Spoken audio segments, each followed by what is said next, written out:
Okay, Craig and Sean. Yeah. England have beaten Senegal 3-0 to enter the quarterfinals of the World Cup in Qatar 2002. What are your thoughts on the game?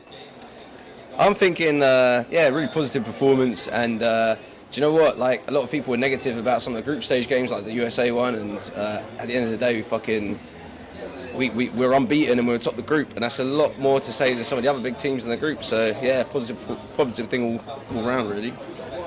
I don't want to get too gassed, but like I actually might get gassed. Is it coming home? Look, I said this on the way here to my girlfriend and Craig. I was like, I don't see a reason why we couldn't win the thing, because everyone else is doing what we've done. Like, France is supposed to be amazing. Like, they eventually beat Poland. Yeah, they let go some chances. They don't look amazing. We don't look amazing, but we're winning. We're creating chances and we're scoring goals. Think about back in the Hodgson days, like just before Gareth Southgate came along. How poor, can I swear? Yeah. How fucking poor it was. We played shit football. The results were shit. Now, at this tournament, finally, in Gareth Southgate's third tournament, we are creating chances against people who are sitting deep, trying to defend, and we're scoring goals. And we've scored 12 goals. France has scored 9, and we're the only, as far as I know, we're the only unbeaten team. So I'm a little gassed and a little drunk, but I'm gassed. Yeah. One thing I would say as well is that, like, I feel like some of our undoings in the past have been when we're the expected team to win.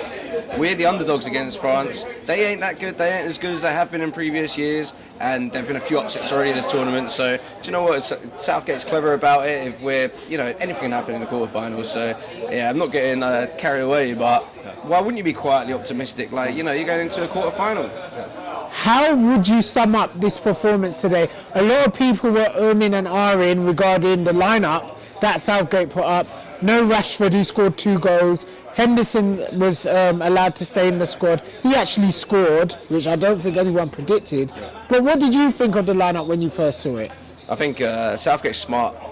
He's not just going to bow down to media pressure of, we need to play Rashford. It's just like, Rashford, he knows what he's good at. It's going through and goal, and like maybe he's a great finisher. He's got a bit of pace. That's not the player you start with when you're trying to win tournament football. Tournament football ain't about impressing the fans. It's about, actually fielding the team that's going to win and not concede as well.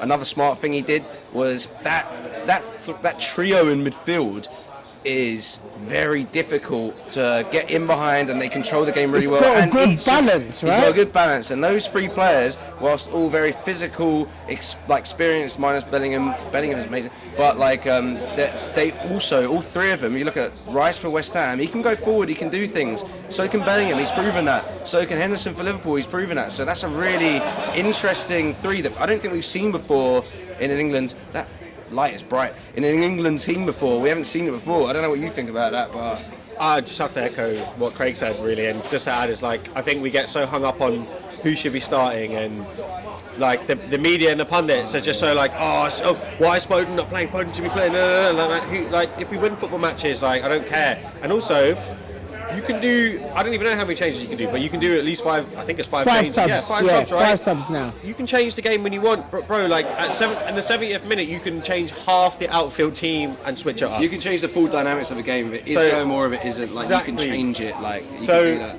I think it's, when I saw the lineup, I kind of understood why he went for Henderson, probably to shore it up a little bit. I think he was expecting a Senegal team to be very, like, organised, hit us on the counter. They've got 2 very good wingers.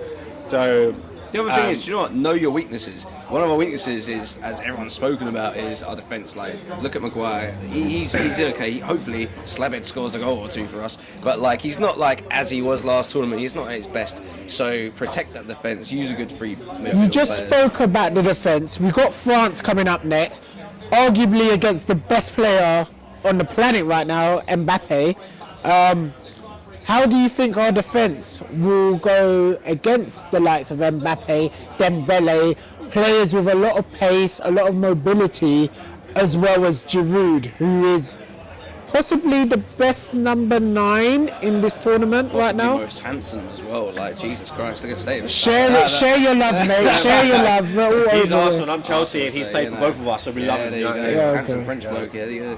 I don't know. One thing I would say is that, like, at least Mbappe is on the left-hand side against Kyle Walker, who both through timing of him coming back from injury and also Southgate kind of like, using him a little bit in these last couple of games. Like, hopefully he's going to be sharp. He's got the pace, so hopefully Southgate will have a plan to deal with him. If you can deal with that a little bit to an extent, then you got a chance. And also you're talking about Kyle Walker, who's like Man City played in the Champions League against high quality opponents. He's probably played against Mbappe, probably, right? Yeah. So I think I'll tell you what we could have done. We could have done with Reece James, man, because Reece James has handled big wingers and put them on toast. Rafael Leao,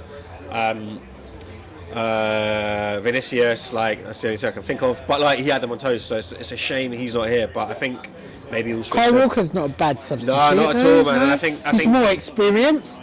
I think he may well switch to a back three for that one, just so that his body's there. I'm not going to sit here and go, I'm not worried about it. Like, they've got firepower, but you look at the England team, man, and so do we. Like, you've got Foden, Saka, Sterling, Mount, like these players who can do things like, and Harry Kane, man, this guy's dangerous as. And what he's just highlighted there as well is that you've actually got flexibility in this England team. Like, we're almost fairly young in terms of our development, in terms of how long Southgate's been coaching them and like the players coming through. Yeah, he's got a consistent team there, but he's got players, you mentioned the 5 stars before as well, that you can change approaches. And Southgate's proven, I think in the Euros, he switched to a back three for Germany, if I'm not mistaken.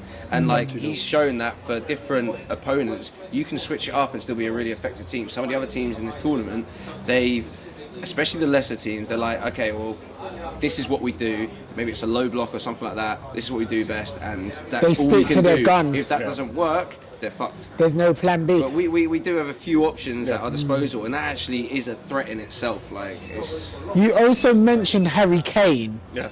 He scored today. He hadn't scored in the tournament previously. How important would you say it was for Harry Kane to score in this game?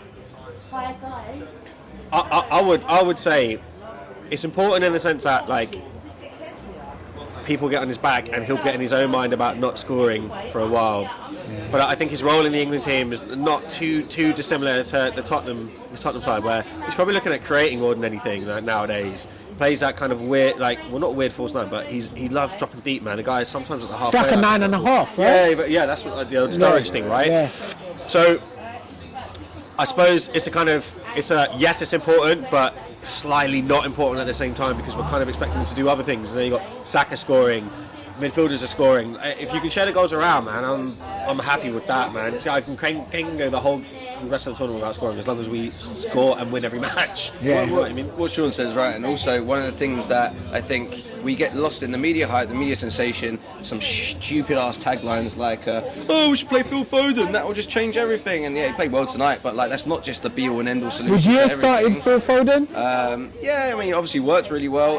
He went missing for a lot of the game against Wales, but obviously he scored a goal, so he can do things that other players can't. I'd have started Sterling. At the end of the day, like, you've got different players who can do different things, and it's difficult to know which is going to work. But what I would say about the Harry Kane thing is that, again, trying to give Southgate some credit for shit that the media are too dumb to see, is he gives way more to the game than just goals. But also, I think Southgate's kind of envisaged there being an over-reliance on just Kane for his goals. So what he's done is he's brought some attacking wingers, like whether it's Saka, Foden, Sterling, whoever, to contribute with the goals as well. And he's not made it all about, if Kane don't score goals, if Kane's not on form, England aren't as good. He's actually sold for that, I think, and yeah, hopefully that bodes well for the next game. Okay, last question. Is it coming home? Yeah. Maybe. Yeah. Is it coming home? Maybe. Why I say no? Yeah, maybe. Come on. Maybe. Maybe it's coming home. It's coming home. For the fun of it, man, you got to back him, man. Hey, it's winter. How much enthusiasm? How are you finding the Winter World Cup? It's a bit weird, man. I don't like it. Like, it's just it will. By the time it finishes, it's been fun. I don't want to do it again, though. It's a nice novelty, and a lot of people will go their whole life without there being a Winter World Cup. But we've heard it once in a lifetime opportunity, let's right? have that fun, and then let's go back to the normal. And I think also with like the later stages, games like France and onwards, hopefully onwards, you will get people just being like sacking off work and like who gives a shit about like what time the game is or what day it's on. They'll go for it as well. So I think the momentum hopefully will pick up from here. Predicted scores before you go each. Oh, England, France. Yeah. Oh shit. You go might be the nation's clear front and let people know, let them know what they should bet on for Saturday. I'll tell you what I'll do. My heart says 2-1 England, right? My heart and optimism says 2-1 England. It's goal scorers as well. I'm going for Bellingham. I'm going to go for Bellingham and Saka again. That's what I'm going to do. And I'm going to do my head, which is 1-1, England go through on penalties. I'm going to say a conservative 6-5 England, Saka double hat-trick. Like, I don't want to get carried away though, that's the thing. The odds on that must be amazing. Yeah, you'd have to. I've already put the mortgage I don't have on it. Confident. Guys, thank you so much. Thank you so much, mate.